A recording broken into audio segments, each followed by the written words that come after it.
विधानसभेच्या तोंडावर लाडकी बहीण भाऊ सगळं आठवायला लागलं। वारकरी दिंड्यांना अनुदानाची घोषणा केवळ जुमला। खासदार सुप्रिया सुळेंचा राज्य सरकारवर हल्लाबोल। छगन भुजबळ समाजाचे मुकादम भुजबळांनी ठरवून दिल्याप्रमाणे काही लोक बोलत आहेत। जरांगेंचा पुन्हा एकदा भुजबळांवर निशाणा। मराठा समाजाला त्रास देऊ नका, आमचा संयम ढळू देऊ नका। जरांगे पाटलांचा फडणवीसांना पुन्हा एकदा इशारा। विधानसभेची मॅच महायुतीच जिंकणार, देवेंद्र फडणवीसांकडून विश्वास व्यक्त। अर्जुनाचं लक्ष मासा होता तसं आमचं लक्ष विधानसभा, शरद पवारांचं सूचक विधान।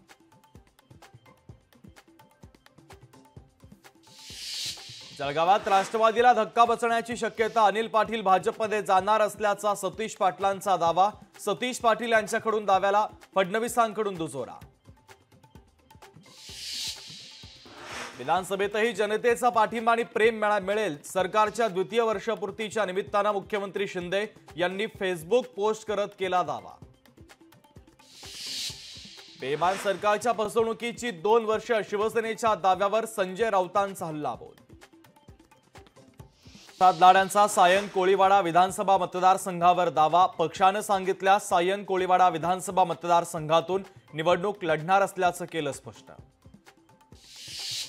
उद्धव ठाकरे 7 जुलैला छत्रपती संभाजीनगरच्या दौऱ्यावर, विधानसभा निवडणुकीच्या पार्श्वभूमीवर हा दौरा महत्त्वाचा। विरोधी पक्षनेते अंबादास दानवेंची माहिती।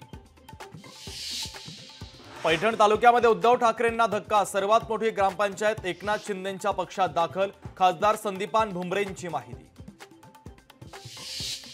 मुंबई सत्र न्यायालयातील न्यायाधीशांची बदली, न्यायाधीश राहुल रोकडेंची दिंडोशीतील सत्र न्यायालयामध्ये झाली बदली।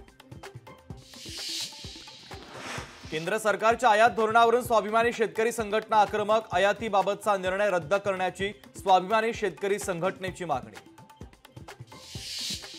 सांगलीच्या मटण मच्छी मार्केटचं रुपडं पालटणार, शासनाकडून 8 कोटींचा निधी मंजूर।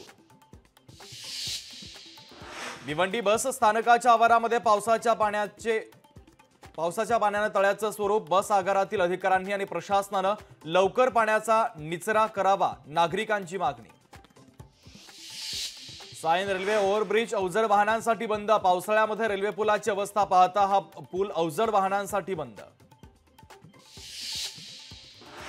कोल्हापूर जिल्ह्यात पावसाचा जोर कायम, पंचगंगा नदीची पाणी पातळी 17 फुटांवर पोहोचली तर 6 बंधारे पाण्याखाली गेल्यानं बंधाऱ्यावरील वाहतूक बंद।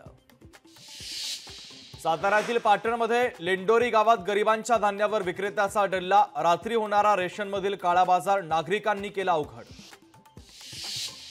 कोल्हापुरात अधिक परताव्याचा आमिष दाखवत सॉफ्टवेअर इंजिनियरला 1.25 कोटींचा गंडा, गांधीनगर पोलीस ठाण्यात 6 संशयितांच्या विरोधात पोलिसांनी केला गुन्हा दाखल।